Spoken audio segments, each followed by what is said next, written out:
ከዚህማ በቀላሉ አንላቀቅ። እንዲሽ ነችና ሚላት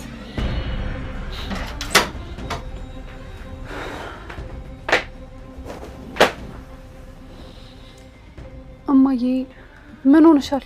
እስኪ ተይኝ ሰላም። እንዴ ሀና ምን ሆነች? ሀና ደግሞ ምን ትሆናለች እኮ? ምን ሆነሽ ነው የተናደድሽው? ታዲያ ንገሪኛ። ፖሊሶቹ ናቸው እንጂ። ፖሊሶቹ ምን አደረጉ? ምንም የማያደርጉት ነገር አለ ሰላም። እንዴ እማዬ ነገር ማራዘሙን ትታሽ እስኪ ሆንሽው ንገሪኝ። ባዩሽን እኮ ሊለቋት ነው። ከየት? ከእስር ቤት? አዎ ያስደነግጣል አይደል የኔ ልጅ? ቆይ እንዴት መረጃ ማግኘት አልቻልንም ነው የሚሉት? እንዴ ምናሴና አስቴርን ልታስገድላቸው መሞከሯ ቆይ እንዴት ነው ያልታያቸው? እነሱማ የሚሉት በእሷ ዙሪያ ምንም መረጃ የለም ነው የሚሉት። እሺ ጠርሙሱስ ላይ አሻራዋ የለም? እሱ ቢኖርም የባዩሽን እህል ሀናም ተጠያቂ ናት። እማዬ ይሄ ነገር እንኳን ምንም አላማረኝም። ፖሊሶቹ ከባዩሽ ይልቅ እርግብ ናት ወንጀለኛ ነው የሚሉት። እና እሺ ለምን እርግብን አይዟትም? እርግብ ደግሞ መገኘት አልቻለችም። እና በቃ ባዩሽን ሊለቋት ነው? በቀጥታ እንለቃታለን ባይሉም ሁኔታቸው ግን እንደዛ ነው የሚመስለው። እሺ ቆይ እኛ ምን ማድረግ እንችላለን? መቼም ተመልሼ ከባዩሽ ጋር ጓደኝነት መሰርታለሁ አትይኝማ? የደላው ሙቂያኝ ካላሉ እኔ እንዴት እንደምገላት አስባለሁ። አንቺ ጭራሽ ተመልሰሽ ስለ ጓደኝነት ታወሪያለሽ? እንዴት እንደምገላት? አዎ እንዴት እንደምገላት።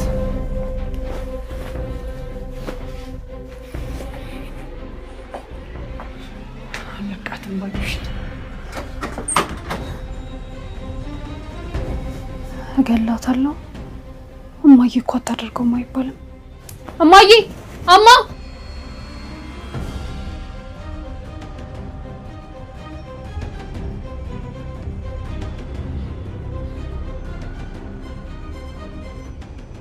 ሄሎ አሴር። ሄሎ አና። አቤት።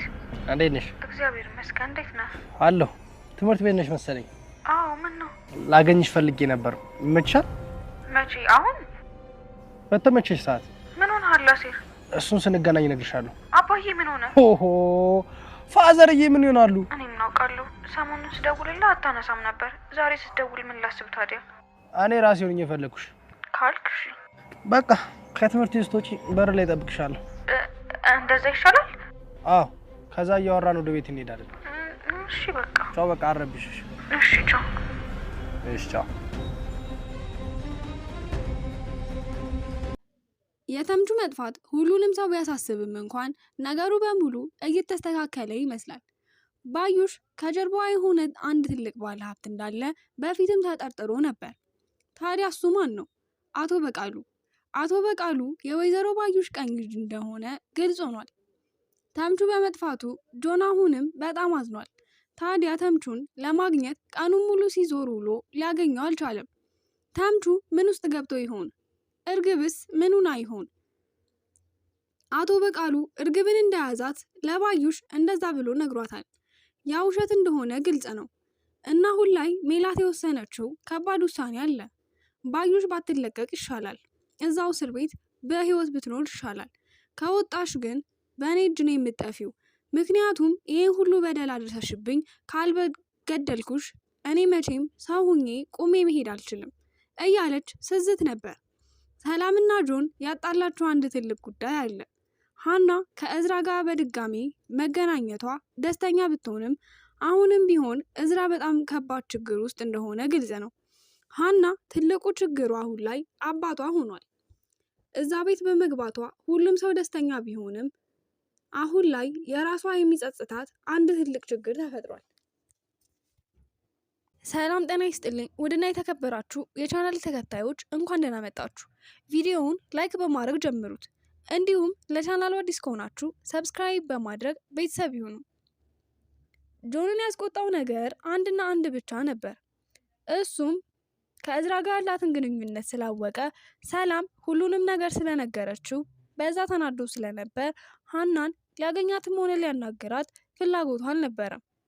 አሁን ቤተሰቦችሽን ስታገኙ እኛን ረስተሽናል፣ ግን ያ ምስኪን አባትሽ ሳይወልዱሽ ያን ሁሉ ነገር መስዋዕት ሆነው አሳድገውሻል። ዛሬ ግን አንቺ የተሻለ ነገር ስታገኙ ሁሉንም ነገር ትተሽ ወደ ቤተሰቦችሽ አድልተሻል ነበር ያላት። ራስ ወዳድ መሆኗን ስላታወቃት በጣም ከፍቷት ነበር።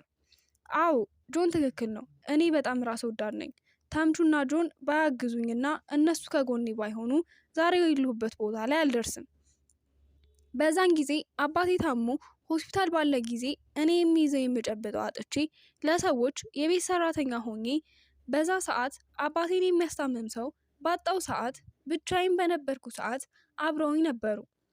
ታዲያ ዛሬ እኔ ከነሱ ጋር እርቃለሁ?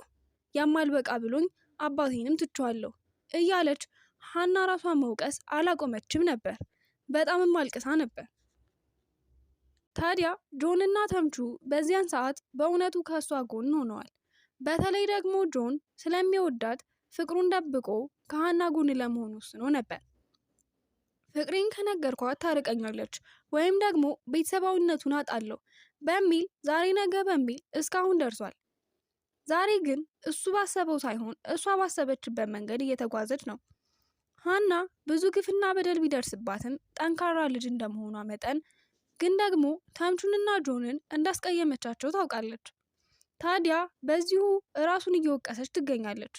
በዚያን ሰዓት ነበር ማታ መተኛት አልቻለችም፣ እያለቀሰች ነበር።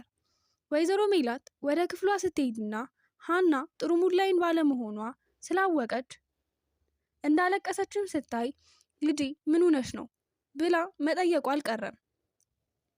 ታዲያ ሀናም ምንም አልሆንኩም እማዬ፣ እኔ የማናግርሽ ነገር ነበር ግን በጣም ራስ ወዳድ ነኝ በማለት ነበር የመለሰችላት። ሀንዬ ምን ተፈጥሮ ነው ምንድን ነው ብላ ስትጠይቃት አባቴም እስከዛሬ ከጎኔ ሆነው ሳይለዩኝ አባቴን ሳሳክመው ያዳኑልኝ ልጆች ከድቼ በእናንተ ነገር እዚሁ ቀርቻለሁ። ዛሬ እናንተ ቤተሰቦቼ ስለሆናችሁ ብቻ እዚህ ደስተኛ ስለሆንኩ ብቻ እነሱን መርሳት የለብኝም ነበር። ይህ ነገር እየጸጸተኝና ራስ ወዳድ እንደሆነ ተሰምቶኛል። ዛሬ ጆንን አግኝቸው ነበር። ታዲያ ጆን የተናገረኝ ነገር ልክ ነው። እሱም ያለኝ እነሱን ስታገኚ እና የተደላደለ ኑሮ ሲኖርሽ እኛን ተይን፣ አባትሽን መርሳት አልነበረብሽም። ከዚህ በኋላ ሁሉም የራሱን ኑሮ መኖር አለበት። አንቺም የራስሽን ኑሮ ቀጥኝ። እኔን ግን ምን ሆነህ ነው እንዴት ወዴት እያልሽ ልትቆጣጠርኝና ልትጠይቅኝ አትችይም ብሎ ገልምጦኝ በቆምኩበት ትቶኝ ነበር የሄደው። ያ ነገር ቆም ብዬ ሳስበው ጆን ትክክል ነበር። አባዬን በስነ ስርዓት እንኳን አይቼው አላውቅም ምግብ ሰርቶ ከመመለስ ውጪ። ታዲያ ልቤ በሙሉ እዚህ ነው ያለው። ምግብ ሰርቼ ከዚህ ወደዚህ ነው የሚሮጠው። እምውለውም የማድረው እናንተ ጋር ነው እና ለአባቴም ሆነ ለተምቹ እና ጆን ጊዜ አልሰጠኋቸውም። ተምቹ ምን ያህል ጊዜ አሁን ላይ የሚያሳልፋቸውን ችግሮች ከባድ እንደሆኑ ባውቅም አንድ ቀን እንኳ ከጎናቸው ሆኜ ችግሩ ምንድን ነው ብዬ ልካፈላቸው አልቻልኩም። ወይዘሮ ሜላትም አንቺ ራስ ወዳድ እንዳልሆንሽ ትክክል ነው። ስለዚህ አንቺ ጠንካራ ልጅ ነሽ። በእርግጥ ሰው ትወጃለሽ። ሰው ሆኖ ደግሞ ሰውን የሚያስቀይም ሰው የለም።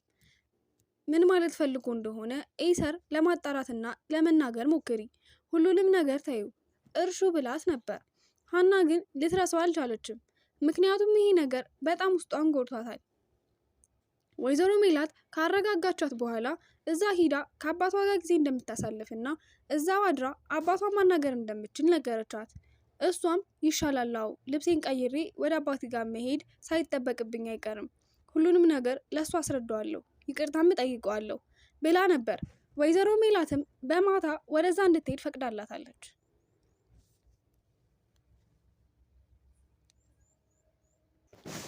ሌላዋ ደግሞ እርግብ ናት። እርግብ ልትገኝ አልቻለችም። በእርግጥ አሁን ላይ ከባድ ነው። እርግብ ከዛ ቤት ለቃ እንደወጣች አይተናል። ስለዚህ እርግብን ማንም ሰው ሊያገኛት አይችልም። ግን የወይዘሮ ባዩሽ ሰዎች ካገኟት እንደሚገሏትና ያለምንም ርህራሄ እርግብን እንድትገደል ተናግራለች። ግን ደግሞ ያ እንዳይሆን ፈርታም ነበር። በእርግጥ ሜሮን ፈርታለች። ቀድማ እርግብ ይች ሴትዮ ካገኘቻት ትገላታለች። ስለዚህ እርግብ ቤት ነሽ እያለች ነበር። ፖሊሶች ቤቱን ቢፈትሹም ስለ እርግብ ምንም አይነት ነገር ሊያገኙ አልቻሉም። እርግብ ከተገኘች ወይዘሮ ባዩሽ እስር ቤት ማቆያ ጊዜ ይሆናል። አለበለዚያ ከወጣች ወይዘሮ ሜላት አሁን ላይ ቆራጥ የሆነች ይመስላል። ባዩሽ እዛ ብትቆይና በእስር ፍርድሽን ብታገኝ ይሻልሻል። አለበለዚያ ከወጣሽ በእኔ እጅ ነው የምትጠፊው። እመኝኝ፣ እገልሻለሁ። ከዚህ በኋላማ አንቺ ሰው እንደዚህ አድርገሽ በህይወት ቆመሽ እንድትሄጂ አልፈቅድልሽም እያለች ነበር።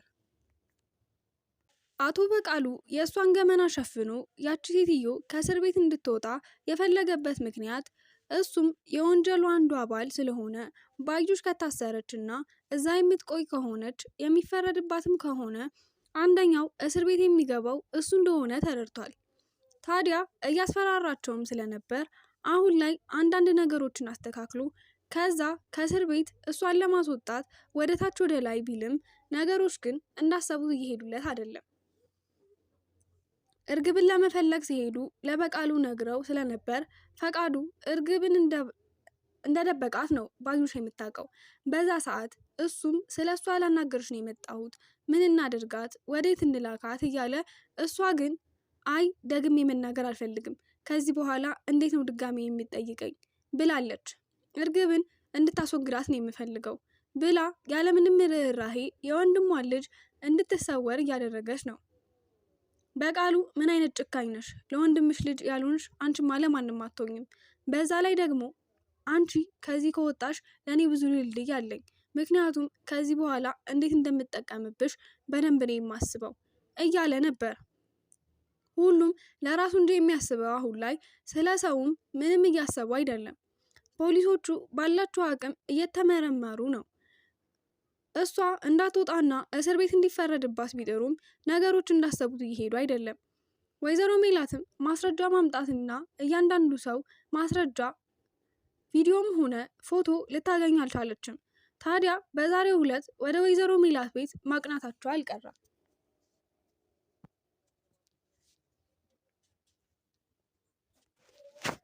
እዛም ከሄዱ በኋላ ሜላት አንዳንድ ነገር ጠይቀዋት ነበር። ባዩሽ ምንም አይነት ማስረጃ አላገኘንባትም፣ ስለዚህ ወደ ፍርድ ቤት የማትሄድ ከሆነ ለጥያቄ የማትቀርብ ከሆነ መለቀቅ አለባት የሚል ነበር የነገሯት። እሷም በጣም ተናዳ ነበር። እሷም የምን ማስረጃ ነው የምትሉት? አንደኛ እኔ ልትገድል ሙከራ አድርጋለች፣ ሁለተኛ እናቴን ልትመርዝ ነበረ፣ ሶስተኛ ልጄ መንገድ ላይ ልትገላት ነበር። ይሄ እንዴት ነው መረጃ መሆን የከበዳችሁ ብላ ነበር ፖሊሶቹን። ይሄ መረጃ ሊሆን አይችልም፣ የአይን እማኝ ወይም ደግሞ ሌላ ማስረጃ ከሌለ ፍጹም ይሄ እሷ ወንጀለኛን ሊያስብላት አይችልም ነበር መልሳቸው። ሜላትም በዚህ ነገር ስሜታዊ ሆና ነበር። እነሱን ለማስረዳት ሞከረች።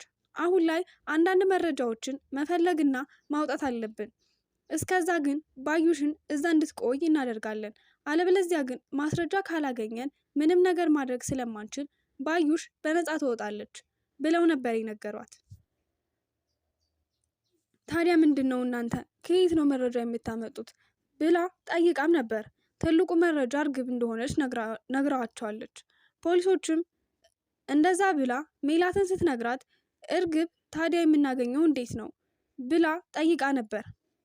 አንቺ ካገሽንና እርግብ ቤት እንዳለች ከነገርሽን ምናልባት አንቺ የምታውቃቸው ሰዎች እርግብ እንደሚያውቃት ከሆነ ወይ ደግሞ የምትሄድበት ዘመድ ካላት አፈላልገሽ እርግብን ካመጣሻት እርግብ ሁሉንም ነገር ስለምትናገር ባዩሽን እስር ይፈረድባታል የሚል ነበር። ወይዘሮ ሜላትም ይህንን ነገር ቢከብዳትም ግን ባዩሽ መፈታቷ ምንም አላስደሰታትም። ሰላምም በጣም ተናዳባት ስለነበር እማዬ ምን ሆነሽ ነው ዛሬ ደግሞ በጊዜ መኝታ ቤት ገባሽ ብላ ልጠይቃት ፈልጋለች። ወይዘሮ ሜላት ባዩሽ ልትፈታ ነው ስትላት ሰላምም ራሱ በጣም ነበር የደነገጠችው። ምን እያደረጉ ነው? ይሄ ሁሉ መረጃ እያለ እንዴት ነው ሊፈታት ያሰቡት ብላለች። እሷም ምንም መረጃ የለም፣ ይህ ነገር እኛንን እንጂ የምናውቀው እዛ ማስረጃ ወይም መረጃ የቀረበ ነገር የለም፣ ለዛ ነው ፖሊሶቹ እንደዚህ ያሉኝ። ግን ደግሞ አሁን ላይ አንድ ነገር አስቤያለሁ ነበር ያለችው። እማዬ ምን አስበሽ ነው? ምንድን ነው ያሰብሽው ብላ ስትጠይቃት ወይዘሮ ባዩሽን ለመግደል እንዴትና እንዴት መሆን እንዳለበት ብላ ነበር የነገረቻት። ሰላምም ይሄ ነገር ቢያስደነግጣትም ግን ደግሞ ባዩሽ ያደረገችው ነገር እንደዚህ ያስብላል። ሜላት ይህንን ካለች በኋላ ሰላምም ትንሽ ነገር እማዬ አንቺ ይህን ነገር ማድረጋችም አይባልም፣ ታደርገዋለሽ፣ እኛ አንቺ እስር ቤት እንድትገቢ አንፈልግም ነበር ያለችው። ሌላው የእዝራና ሀና ነገር ነው። ሀና እዝራን በጣም የምትወደው ግን ደግሞ ሌላኛው ኢሳርም አጠላውም። ኢሳር ባለውለታ ስለሆነ ለምን እስከዛሬ እንደሚወደኝ አልነገረኝም የሚለው ጥያቄ ቢፈጥርባትም ግን ደግሞ ኤሰር በባለፈው የተናገራት የራስሽን ኑሮ ኑሪ እኔን ተይኝ ያላት በዛ በፍቅሩ ምክንያት ነው። በጣም ስለሚወዳት እሷ እዝራን እንደምታፈቅረው ከሰላም ስለሰማ ስለተበሳጨ ነው። እዝራ በተደጋጋሚ እንደዚያ ካደረጋት በኋላ ዛሬ ደግሞ መጥቶ እንድናወራና የራኩብሽ ምክንያት እንዳስረዳሽ ፍቀጅልኝ፣ ስለዚህ ከትምህርት ቤት ስንወጣ በደንብ ማውራት አለብን ብሏት ነበር። ይህ የሆነው በሰላም ምክንያት ነው። ሰላም እዝራን አናግራው ነበር። አንተ ምንድን ነው ሀሳብህ? ለምንድን ነው እንደዚህ የምትሆነው? ምን ሆነህ ነው? ሀናስ ጋር ያላችሁ ግንኙነት ምንድን ነው ብላ ልታናግረው ሞክራ ነበር። ሀና የምትወደድ አይነት ልጅ ናት። ስለዚህ ከሀና መራቅ የፈለግኩት እኔ ባህሪን ስለማውቅና ስስ ልብ ስላለኝ ሰው ቀርቦ መራቅ በጣም ይከብደኛል። ለዛም ነው። በዛ ላይ ደግሞ ሀና ጎበዝ ተማሪ ናት፣ እሷን አለመውደድ አይቻልም ብሎ ብዙ ምክንያቶችን ነግሯት ነበር። እና ታዲያ ለምንድን የፍቅር ጥያቄ ማታቀርብላት ብላው ነበር። ግን ይሄን ነገር እሱን አላሳመነውም። ባትቀበለኝ ከዚያ በላይ እንጎዳለሁ አውቀዋለሁ፣ ለዛም ነው እንደዚህ የማላደርገው ብሏታል። ታዲያ ይሄን ካላት በኋላ